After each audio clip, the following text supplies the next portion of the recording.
Good afternoon, teacher and classmates. I'm Keisha Nelty Estevina. I'm here to present to you about my own story. On the first page, this is me.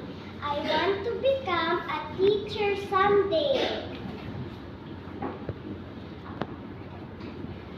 Second page, myself. My name is Keisha Nelty Estevina. I live at Green Estate, Phase 3, Malagasang 1G, Imus, Cavite. I am 7 years old.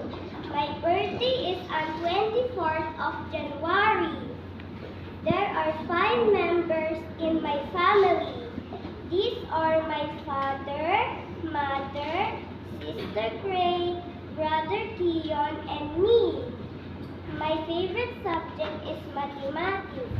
I want to be a teacher someday. On the third page, this is the Tagalog version of myself. Ang aking sarili. Ako ay si Keisha Nelty Estevina. Ako ay nakatira sa Green Estate, Phase 3. Malagasang 1G, Imus, Cavite. Ako ay 7 taong gulang. Ang aking kaarawan ay sa ika-24 ng Enero.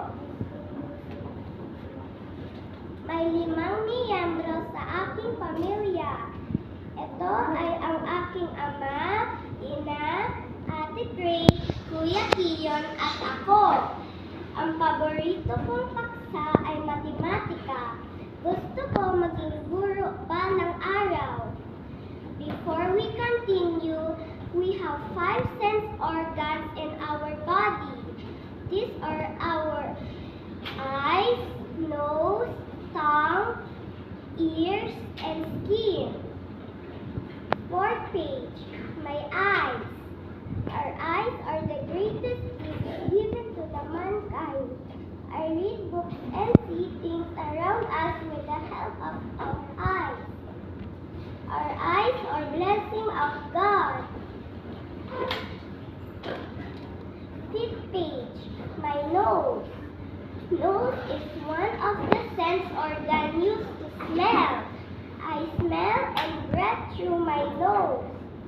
It is important to keep our nose clean and healthy. Sixth page, my ears. Our ears are responsible for hearing and also helps in body balance. It receives different kinds of sounds and sends messages to our brain. Seventh page, my tongue. Our tongue is used for tasting and eating food.